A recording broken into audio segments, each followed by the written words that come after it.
To install apps from unknown sources on POCO X7 Pro, we need to go to the settings.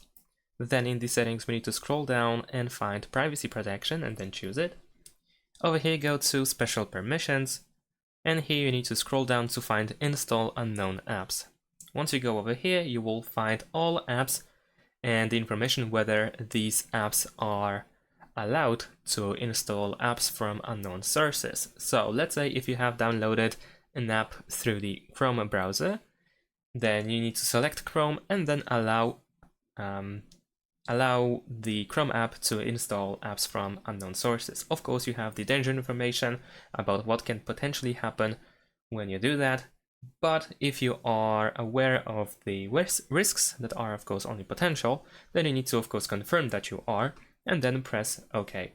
And after that, you should be able to install apps that you have downloaded through the Chrome browser, at least in this example, of course.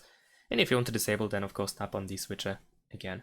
Thanks for watching, leave a like and subscribe to my channel, and see you in my next videos. Bye!